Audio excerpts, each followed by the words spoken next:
ওসমান হাদির মৃত্যুতে গভীর শোক জানিয়ে প্রধান উপদেষ্টা ডক্টর মোহাম্মদ ইউনূস সবাইকে ধৈর্য ধারণ এবং গুজব ও অপপ্রচারে কান না দেওয়ার আহ্বান জানিয়েছেন। শনিবার রাষ্ট্রীয় শোক ঘোষণা করেছে সরকার। আর শুক্রবার জুমার নামাজের পর সারা দেশে সব মসজিদে দোয়ার আয়োজন। জীবিত এই তরুণ নেতা ওসমান হাদি ছিলেন প্রতিবাদের অনন্য প্রতীক। ওসমান হাদি ছিলেন বিপ্লবের মন্ত্রে উজ্জীবিত এক তরুণ নেতা, যিনি হয়ে উঠলেন প্রতিবাদের অমর প্রতীক। ইনকলাব মঞ্চের মুখপাত্র হাদির মৃত্যুর পরপরই জাতির উদ্দেশ্যে দেওয়া তাৎক্ষণিক ভাষণে এভাবেই তাকে স্মরণ করলেন প্রধান উপদেষ্টা ডক্টর মোহাম্মদ ইউনূস। ওসমান হাদি ছিলেন পরাজিত শক্তি, ফ্যাসিস্ট সন্ত্রাসীদের শত্রু। প্রধান উপদেষ্টা বলেন, হাদি ছিলেন পরাজিতদের শত্রু, তার কণ্ঠ রুদ্ধ করে বিপ্লব থামানো যাবে না। তার কণ্ঠ স্তব্ধ করে বিপ্লবীদের ভয় দেখানোর অপচেষ্টা সম্পূর্ণভাবে ব্যর্থ করে দেন। অপপ্রচার ও গুজবে কান না দিতে আহ্বান করেছেন ডক্টর ইউনূস। বলেছেন, যারা দেশকে অস্থিতিশীল করতে চায় তাদের ফাঁদে যেন কেউ পা না দেয়।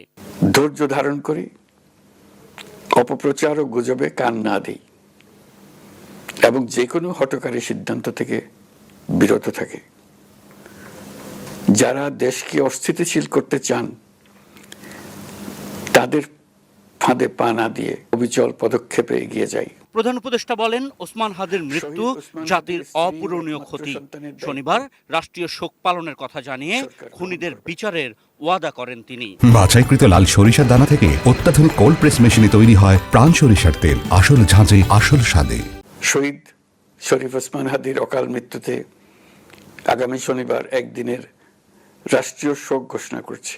শিক্ষা প্রতিষ্ঠান সহ সরকারি বেসরকারি ভবন এবং বিদেশে বাংলাদেশ মিশনগুলোতে জাতীয় পতাকা অর্ধনমিত থাকবে। আগামীকাল শুক্রবার বাদ জুমা দেশের প্রতিটি মসজিদে শহীদ ওসমান হাদির রুহের মাগফিরাত কামনায় বিশেষ দোয়া ও মোনাজাতের আয়োজন করা হবে। ওসমান হাদির স্বপ্ন বাস্তবায়নের দায় সমগ্র জাতির উল্লেখ করে তার পরিবারের দায়িত্ব সরকার নেবে বলে ঘোষণা দেন প্রধান উপদেষ্টা। তার স্বপ্ন বাস্তবায়নের দায় আজ সমগ্র জাতির কাঁধে ন্যস্ত। এই নৃশংস হত্যাকাণ্ডের সঙ্গে জড়িত সকল অপরাধীকে দ্রুত আইনের আওতায় আনা হবে এবং তাদের বিরুদ্ধে সর্বোচ্চ শাস্তি নিশ্চিত করা হবে। সিঙ্গাপুর সরকার ওসমান হাদির চিকিৎসায় সর্বোচ্চ চেষ্টা করায় আন্তরিক কৃতজ্ঞতাও জানান ডক্টর মোহাম্মদ ইউনূস। আমি বিশেষ কৃতজ্ঞতা জানাই সিঙ্গাপুর সরকারের প্রতি। তারা হাদির চিকিৎসায় অত্যন্ত আন্তরিকতা ও পেশাদারিত্ব দেখিয়েছেন। আশিকুর রহমান অপু, এটি নিউজ, ঢাকা।